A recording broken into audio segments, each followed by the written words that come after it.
The crew of a passenger jet search in vain for their airport. Look carefully. Rain is making it impossible to see. Inside, missed approach.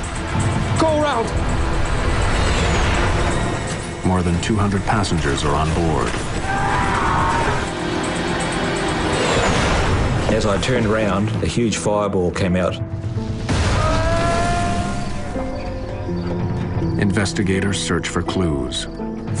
Could a vital, missing piece of equipment be responsible for the crash? I think the best way to describe that would have been irresponsible. I know a lot of people could have walked off that plane that night. Nothing will change my views on that.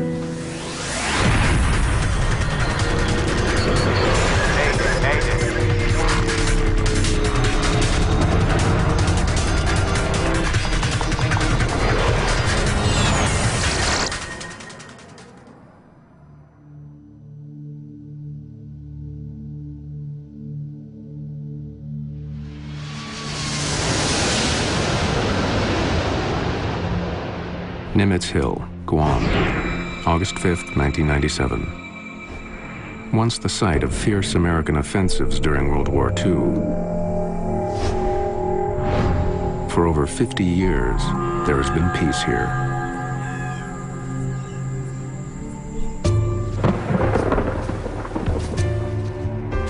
Every night, dozens of commercial pilots fly over this rocky outcrop and land at Guam's Agana International Airport.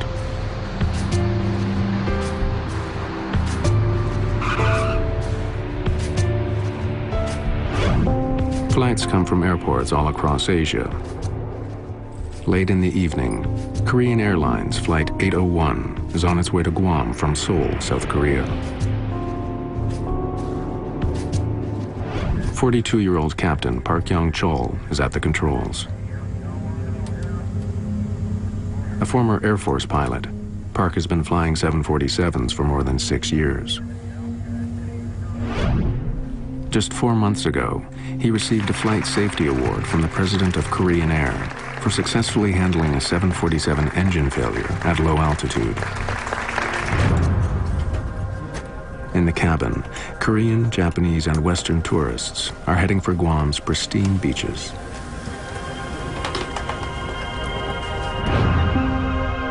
Guam is a U.S. territory and run under U.S. law. The island is tiny, fewer than 600 square kilometers, but there's enough sand to keep people coming. –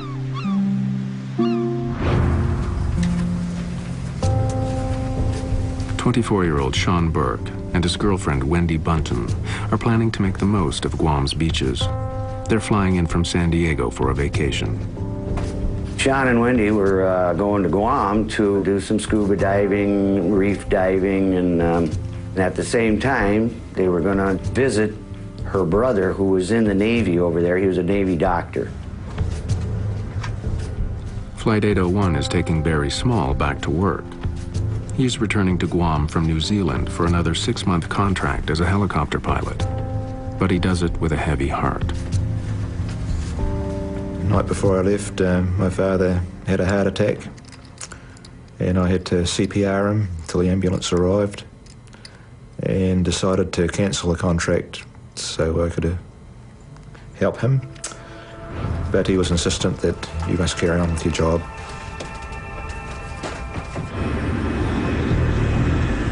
The flight is still a couple of hours from Guam when the calm evening is brutally interrupted.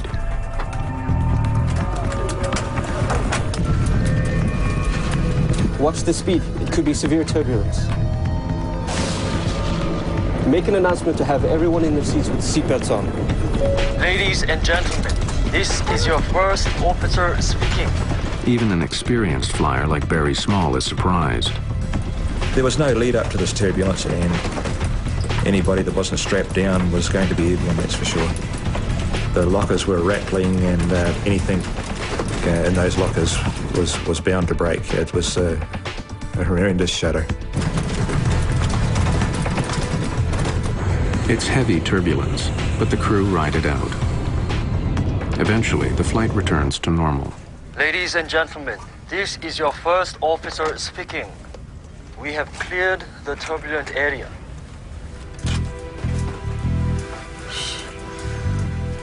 It's left some of the passengers shaken. Shh. It's okay, Rika. We'll be there soon. Ma'am, if you don't mind, I'm gonna move this duty-free up here for you.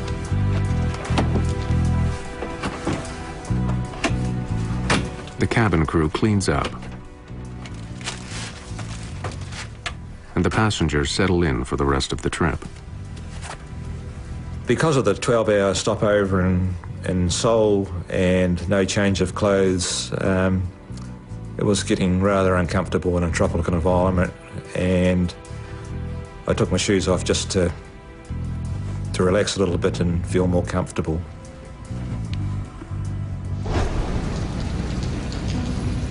Rain has been hitting Guam on and off all day. In fact, August is the heart of the island's rainy season. Small showers can pop up unexpectedly, making flying unpredictable.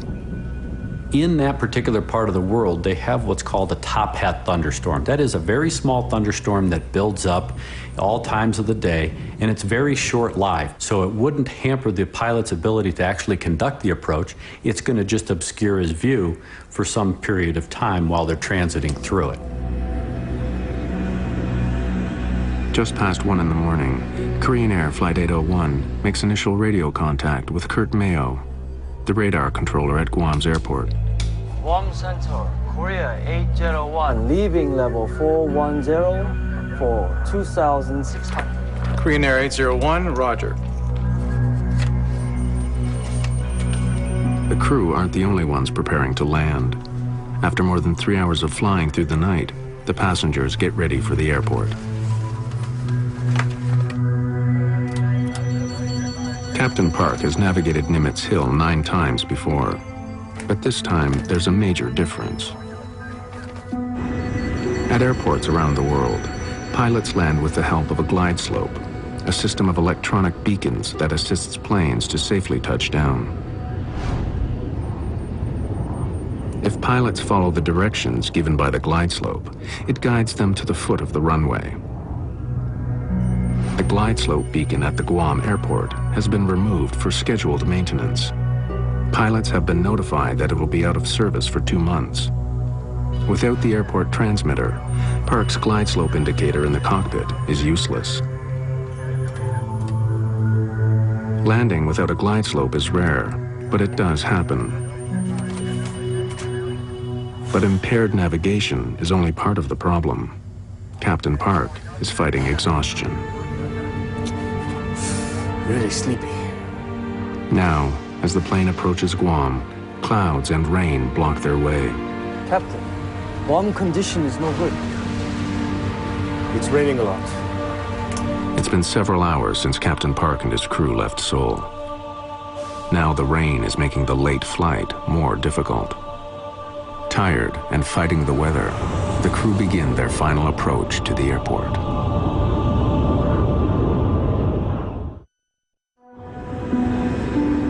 August 6th, 1997. It's close to 1:30 in the morning. On Korean Airlines Flight 801, a tired captain is preparing to land at Aganya Airport on the island of Guam. In the cabin, 273 passengers are getting ready to begin their holidays, or get back to work. The flight, other than the turbulence, was totally normal. We had our meals, and it was just a totally normal flight in every way. As the plane approaches Guam, an erratic storm pushes rain and clouds between the plane and the airport. It's hard to see. The captain wants to make a small change in course to avoid the worst of the weather. Request 20-mile deviation to the left as we are descending. Guam Center, Korean 801. Request deviation 10 miles left of track. Korean Air 801, roger. Veering around cloud cover, Captain Park Young-chol struggles to get a clear view of his approach. And finally, he sees what he's been looking for. It's Guam. Guam. Good. Korean Air 801, cleared for ILS, runway 6, left approach. Glide slope unusable. Air traffic controller Kurt Mayo reminds the crew that the airport's glide slope equipment is out of service. It would normally help them find the runway, but since it's under repair, it isn't sending out any signals. Then, with the crew in the middle of their landing sequence, something unexpected happens. The glide slope on their plane seems to come to life. Is the glide slope working? The glide slope, yeah? Yes. Yes, it's working. Why is it working? It's a confusing moment.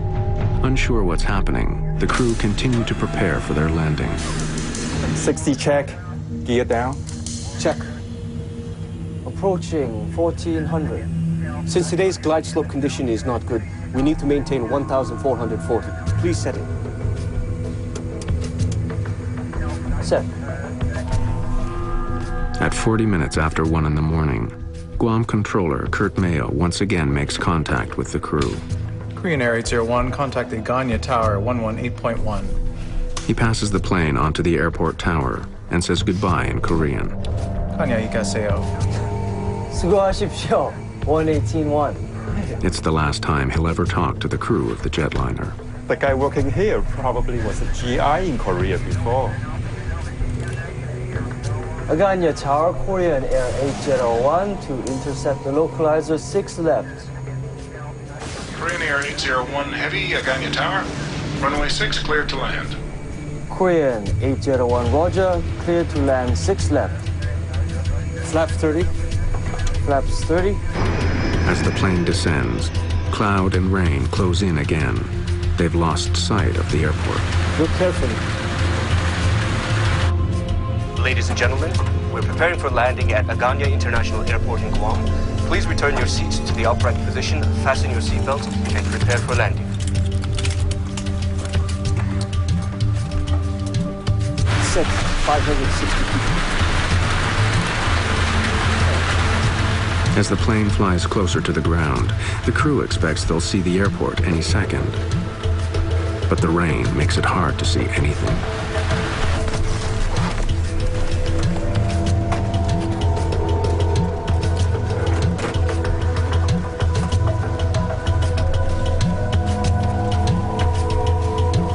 Isn't the glide slope working? Wiper on. Then, a computerized voice fills the cockpit. 500. It's the ground proximity warning system, which tells the crew they're just 500 feet in the air. But they still can't see anything out the windows.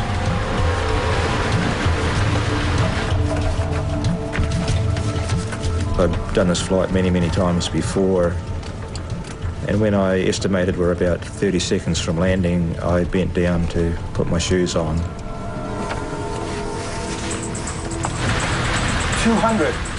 The plane is now just 200 feet above the ground, but still the crew can't see the runway. They're quickly running out of time. Let's make a missed approach. Not inside. It's like missed approach. Go around. Go around. Perhaps.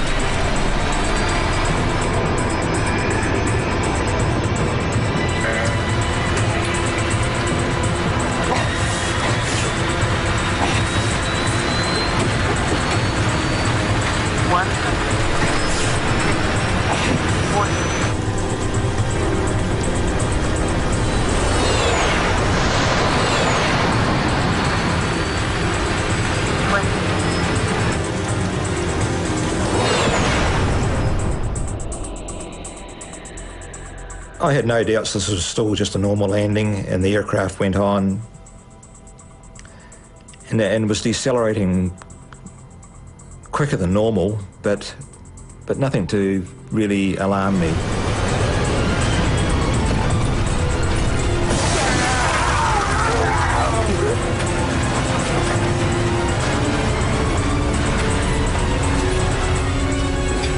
Things were getting pretty serious then. The aircraft was starting to break apart. I forced myself up to look, and there was just bottles, bags, everything you can imagine was coming out. Only way I can really describe it is like about 1,000 737s landing all at once. On a wooded hillside in Guam, the shattered plane finally grinds to a halt. In the early hours of the morning, a Korean Airlines 747 has crash-landed on the island of Guam.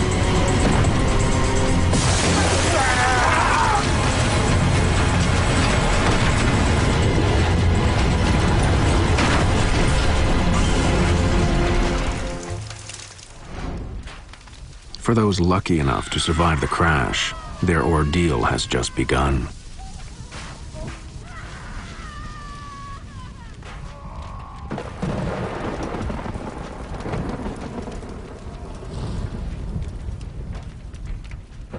I was too scared to undo my seatbelt at that stage because I was waiting for the next bounce to go over another ravine or whatever was going to happen next.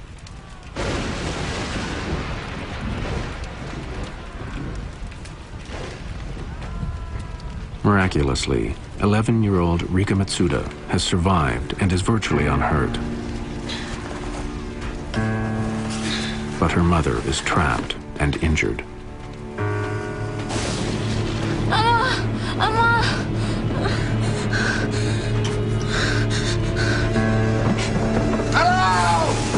Barry Small is also injured and terrified that fire is sweeping through the plane. But the fire was so intense, there was no problems to see where I was going.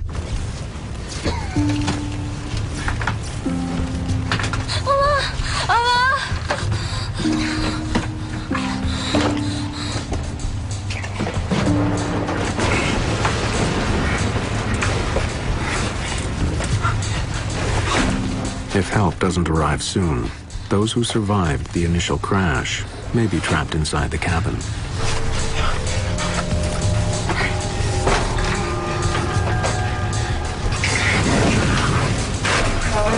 Korean Air 801 Heavy Tower, how do you hear? Everyone in the cockpit has been killed in the crash. But airport authorities still have no idea what's happened aboard Flight 801. How do you hear? Hurt by the crash and desperate to escape the ruined plane, Barry Small stumbles towards an opening in the cabin. I come across an obstacle that I had to cross because it was the only part that wasn't burning. Here, go! Get over it! Rika.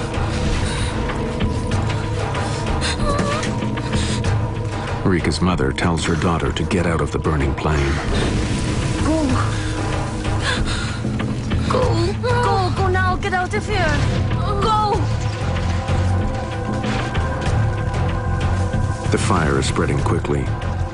As passengers struggle to deal with the disaster, rescue workers don't even know the plane's gone down.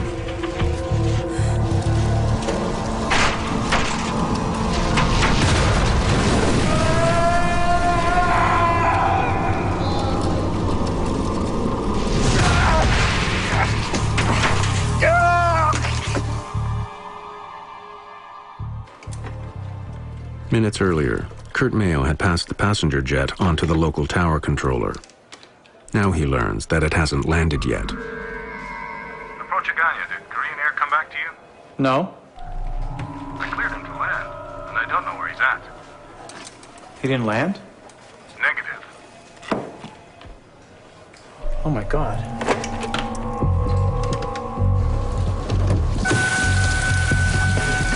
Within minutes, Guam Fire Chief Chuck Sanchez is en route. I was thinking, my God, 747, where's it at? Is it on island? Is it on sea? What is the plan here?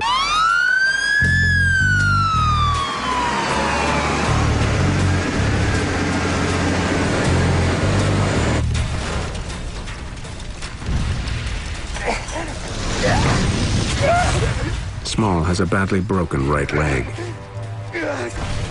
He crawls away from the wreckage. Many more people remain trapped inside.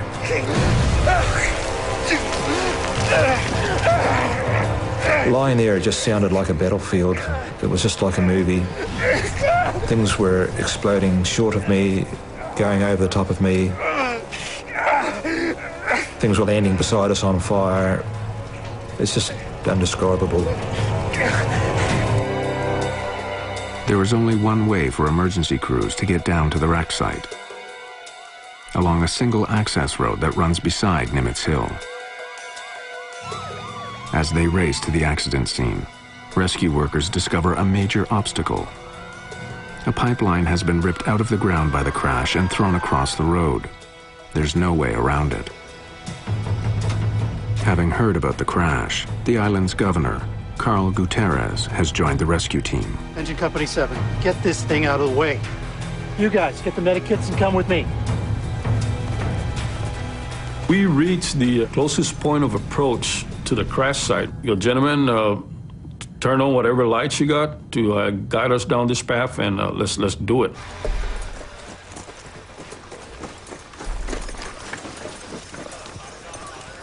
We started running and just listening to the screams so we can guide ourselves because there was just nothing but overgrowth on the side of the road.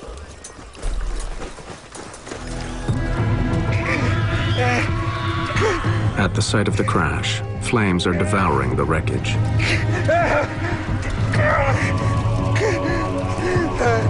Hampered by his broken leg, Small can only look on as people cry out for help.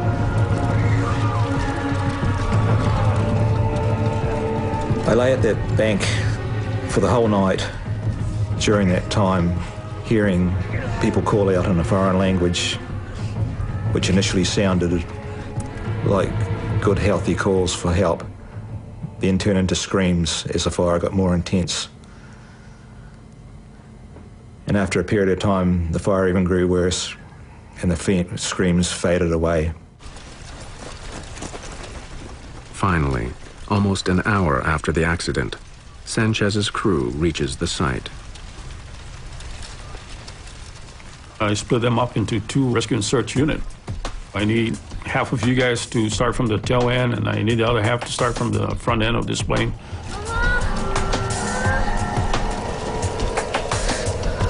Guam's governor, Carl Gutierrez, sees Rika Matsuda all alone and crying out for her mother.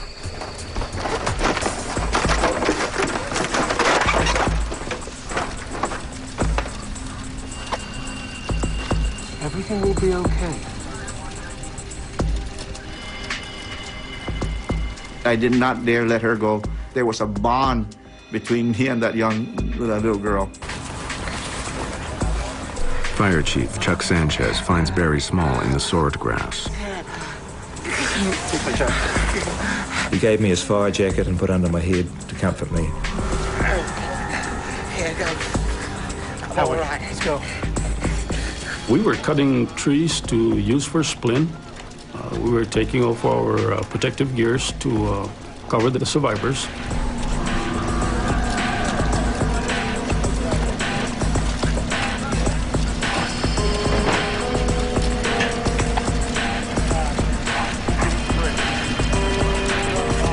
It's clear to rescue personnel that for many, they have arrived too late. But Sanchez isn't giving up. He sends a team to search further into the wreckage. Group 2, start at the tail and work forward. Go.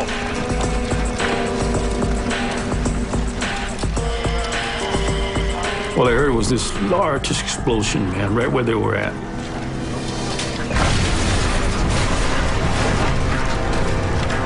Then I go, did we lose our people?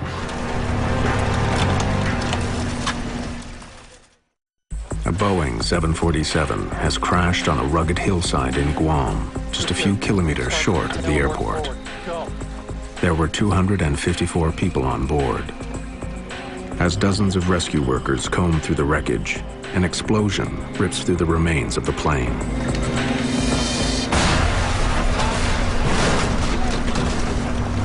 No radio transmission at all. We lost all transmission, and then finally somebody came out. Sir, we're okay. We survived the explosion. Everybody's accounted for.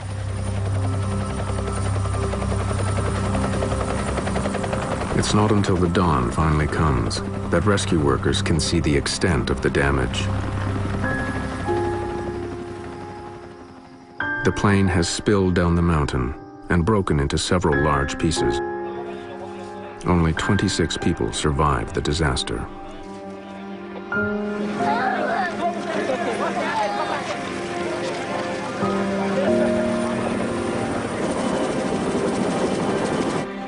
Friends and family are desperate for any news.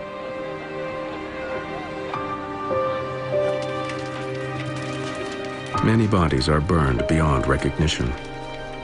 Although most of the passengers are Korean, Sean Burke and his girlfriend, Wendy Bunton, are among a few Americans on the flight.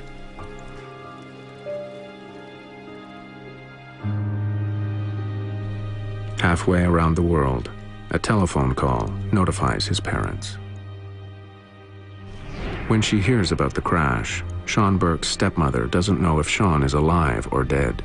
He could have been burned in the crash. He could be unconscious in a local hospital there, and we just wanted to go over and bring him back. So, I mean, because that kept going through our minds that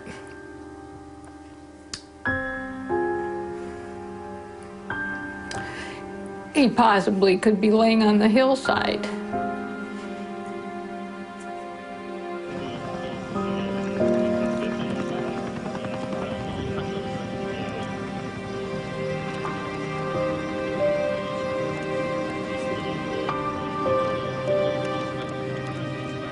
Since Guam is an American territory, the responsibility for investigating the crash falls to the National Transportation Safety Board. Greg Feith is the lead investigator. When he arrives on the site, he has to contend with more than just the carnage of the plane crash.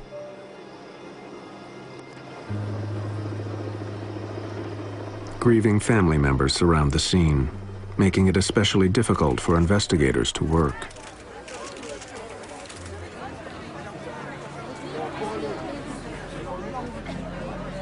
As an accident investigator, you have to keep your emotions in check. It's like being a doctor in an ER room. You see this devastation, you see this tragedy unfolding in front of you. You hear about all of the sad stories, especially when there are kids and innocent people involved. And as an accident investigator, you have to keep those emotions in check because you have to remain objective, you have to remain emotionless to be able to do your job effectively. One of the first things we did was we went out on site and we did what we call a site survey. We had to really get an understanding of what we were dealing with as far as the wreckage and how we were going to conduct the on-scene investigation. During the preliminary investigation, Feith finds that large sections of the plane are almost completely intact.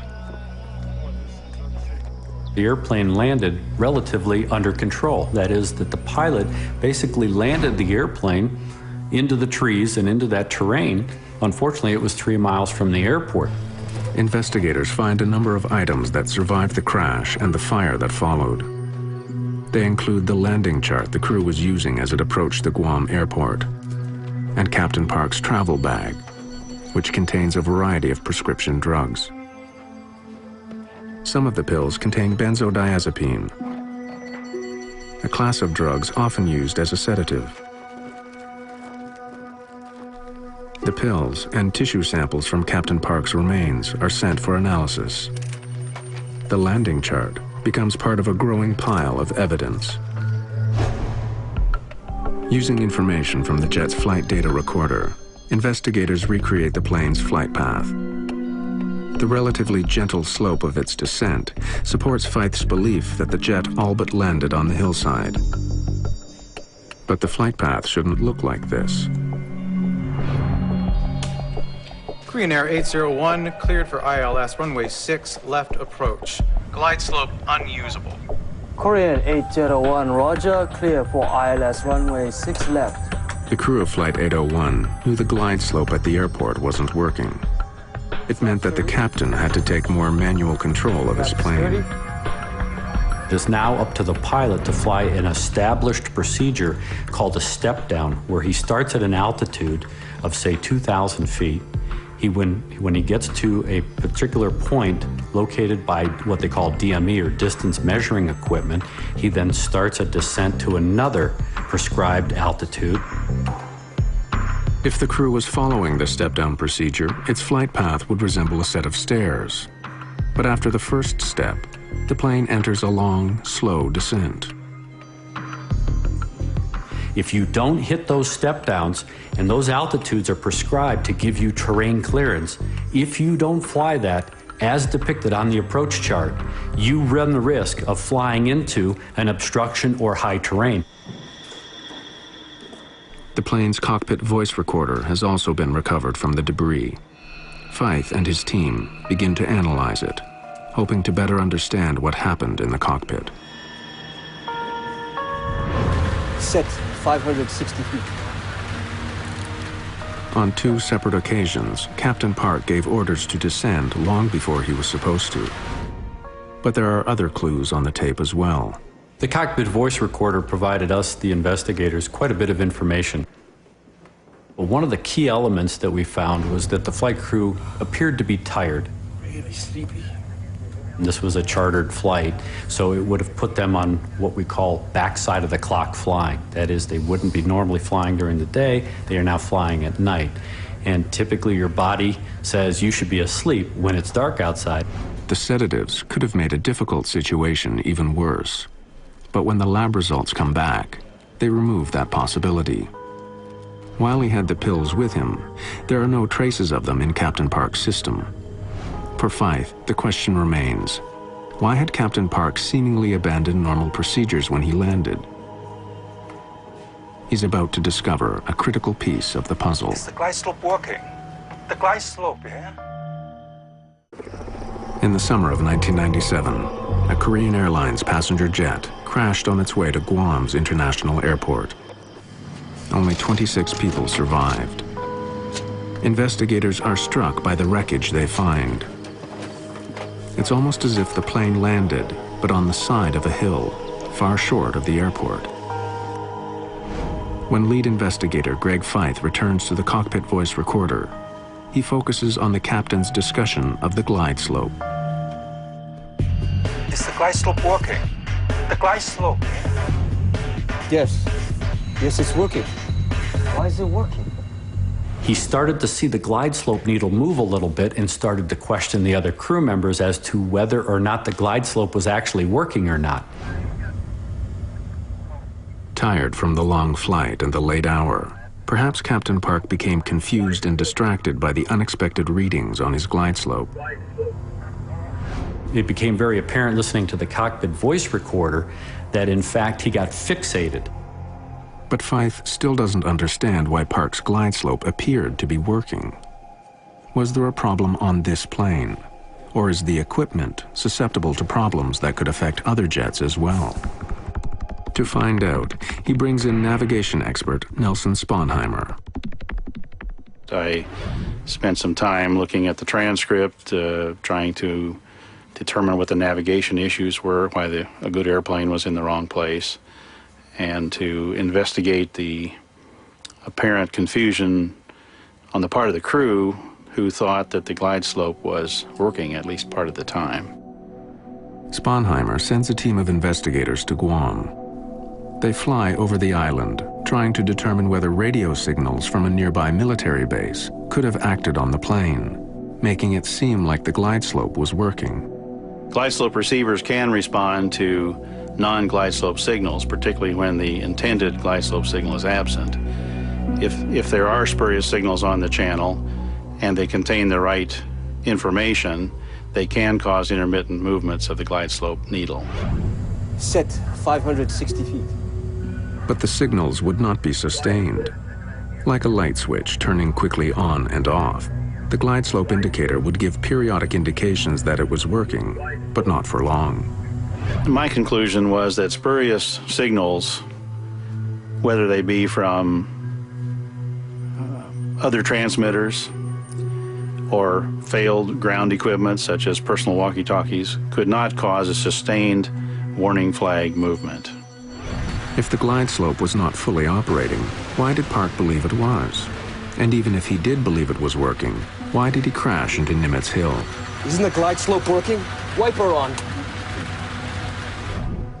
As investigators continue to try to piece together the causes of the crash, Barry Small is trying to understand why he and 25 others survived.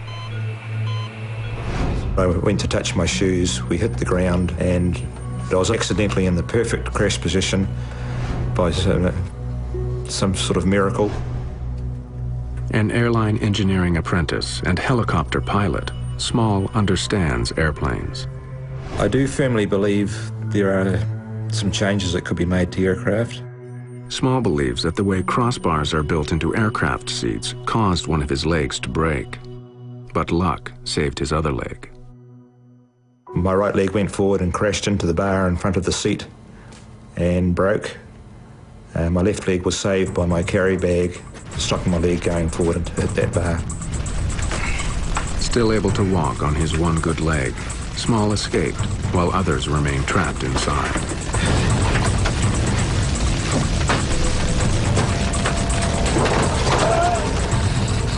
Since she's young, Rika Matsuda's legs are shorter than a normal adult. They weren't pressed against the crossbar on impact. Rika was able to escape the plane. Go now, get out of here! While her mother died. Small is also convinced that the flames that first spread through the cabin of Flight 801 were preventable.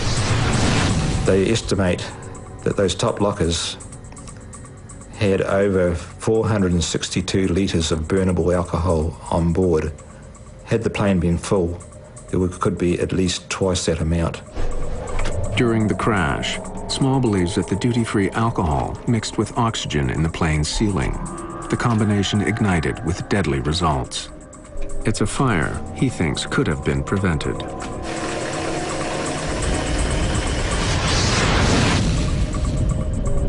Why have this risk, alcohol and oxygen? I thought, you know, for aircraft's about safety, and this is just a blatant breaking of the rules of safety as far as I'm concerned. As he continues to recover from the accident, Small is determined to prevent what happened to him from happening to others. He decides to push for changes on how seats are made and how duty-free alcohol is stored. For NTSB investigator Greg Fife, the biggest question still remains. How did an experienced pilot, one recently honored by his company for his safety record, crash his plane 5 kilometers short of the airport? As the investigation continues, he discovers that the landing chart the crew was using was more than 6 months out of date. When he reviews the training practices for Korean Airlines, Fife uncovers more gaps in the information that the crew received. We found that the Korean Airlines flight crew had all of their training based on airports with approaches where the DME was always co-located at the airport. DME is distance measuring equipment, electronic beacons that tell pilots where they are in relation to the airport. Often, the final beacon is found at the foot of the runway. That was not the case in Guam. The airport was, in fact, 5 kilometers further on. Let's make a missed approach. Not inside. Not inside. Missed approach. Go around. Go around. Perhaps. We think that based on fatigue and some of their training, that in fact, when the flight crew crashed the airplane, when the counter got to 0, they thought the airport should be there. A fully loaded 747 weighs more than 200,000 kilograms. Like an enormous ocean liner, it can't change course quickly. 150. Blinded by rain and relying on their equipment, the crew of Korean Air Flight 801 thought they were heading straight at the runway. When they realized something was wrong, it was too late. As the investigation continues, Fife and his team make a startling discovery. There was equipment on the ground that would have given the crew more time to react, but it had been disabled on purpose. In August of 1997, the crash of Korean Air Flight 801 took the lives of more than 200 people.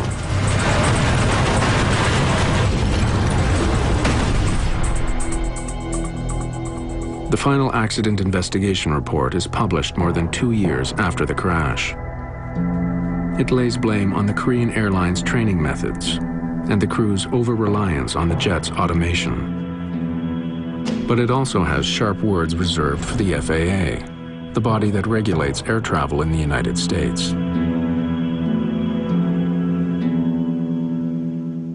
Because of an FAA decision, a critical piece of technology that could have saved Flight 801 was intentionally disabled. The Minimum Safe Altitude Warning System, or MSAW, is a standard piece of equipment at most airports. But in Guam, the FAA had made a critical change to the way it was used. Contact the Aganya Tower. MSAW uses radar to watch the planes as they come into the airport. If they're too low, a warning is given to air traffic control, who can then relay it to the crew. But in Guam, the system kept giving false readings to controllers. The controllers kept getting these nuisance warnings. They redesigned the software and moved the limitations of the MSAW further away from the airport, where it afforded no one a level of protection. Instead of watching the planes as they neared the airport, the system in Guam now tracked them when they were more than 80 kilometers away, over the ocean. I think the best way to describe that would have been, and should be, irresponsible. Because you've taken this system that was designed as a level of protection, not only for the controller, but you've taken the protection away from the flying public. For the passengers and crew of Flight 801, the lack of the MSAW system sealed their fate. If the system had been working, the crash could have been avoided. Without it, the crew had no warning at all.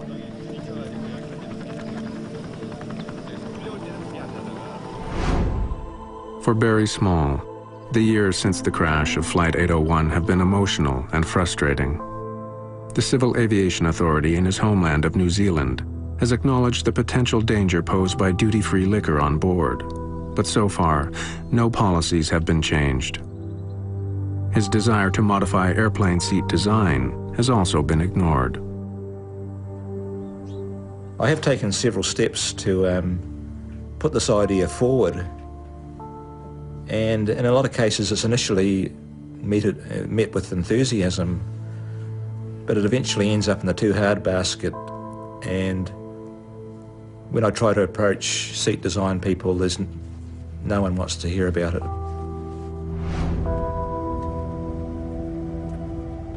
Sean Burke was never officially identified as a victim of Flight 801. Wendy Bunton was positively identified, but DNA samples only proved that a white male was on the plane near her. Bill and I never gave up hope that Sean had survived the crash. Even after we came home for, I would say, a year or two, every time the phone rang, every time somebody knocked on the door, we expected a phone message saying, "Hi, Dad, this is your son, Sean." For Sean's father, the deep sorrow of the crash will never completely leave. For me, the grief of Sean's loss never ends. Hasn't gotten better, hasn't got worse. Just another day. For everybody else, it's gone. You know, I expect people to move on, but I'll be this way till the day I'm with him again.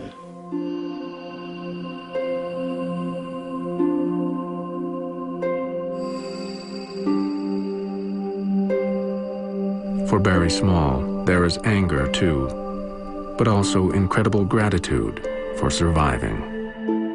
So many people have told me that I survived for a reason. I've been searching for that reason for 9 years now.